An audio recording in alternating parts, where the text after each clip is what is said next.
दोस्तों क्या हो अगर किसी इंसान के चेहरे के नीचे से लोहे की रॉड घुस जाए और उसके सर को चीरते हुए निकले। आपको लग रहा होगा उस शख्स की तुरंत मौत हो जाएगी, लेकिन जिस शख्स की कहानी के बारे में हम आज बात करने वाले हैं के साथ भी यही घटना घटी थी। हाँ, एक लोहे की रॉड उसके सर के आर पार हो गई थी।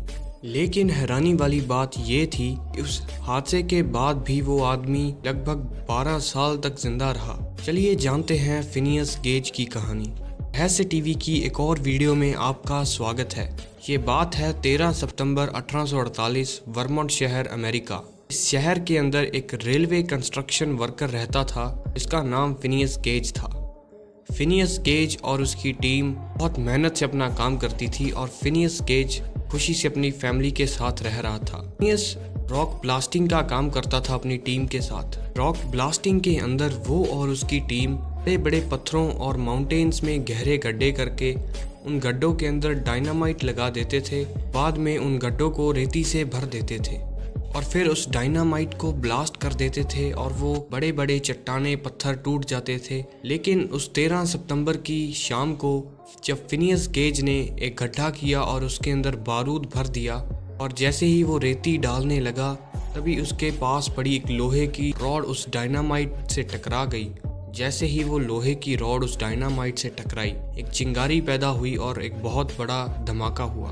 वो रॉड बहुत ही ज़्यादा स्पीड से उस गड्ढे से निकली और 80 फीट दूर जाकर गिर गई। लेकिन वो रॉड फिनियस के चेहरे के निचले हिस्से से उसके सर के ऊपर वाले हिस्से को चीरते हुए निकली।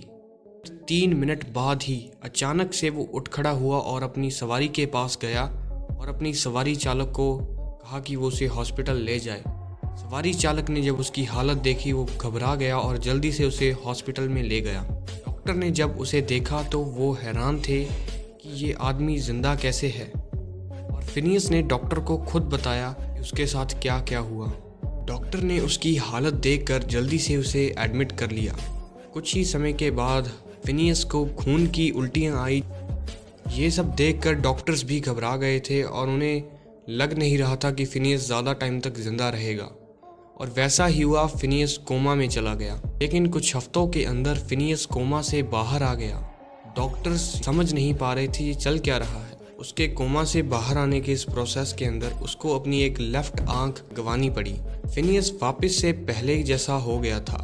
वो फिजिकली पहले जैसा हो गया था। वो अच्छे से चल फिर सकता था और अपनी ज़िंदगी वैसे ही जी रहा था।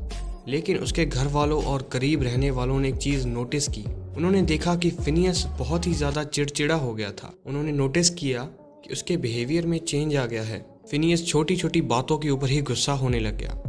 इसी चिड़चिड़े और अग्रेसिव बिहेवियर की वजह से ही उसे उसकी नौकरी से भी निकाल दिया गया।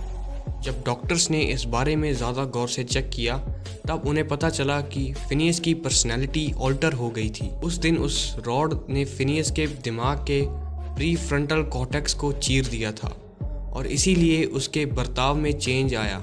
यह प्रीफ्रंटल कॉर्टेक्स हमारे ब्रेन का वो पार्ट होता है जो हमारी पर्सनैलिटी, बिहेवियर, इमोशंस और थिंकिंग जैसी चीज़ों को कंट्रोल करता है।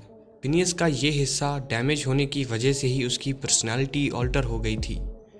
इस हादसे के 12 साल बाद तक फिनियस गेज खुशी से जिंदा रहा, लेकिन 12 साल बाद फिनियस की डेथ हो गई। उसकी मौत का कारण इस प्रीफ्रंटल कॉर्टेक्स के अंदर आई डैमेज ही थी। देखा जाए फिनियस बहुत लकी भी था और अनलकी भी।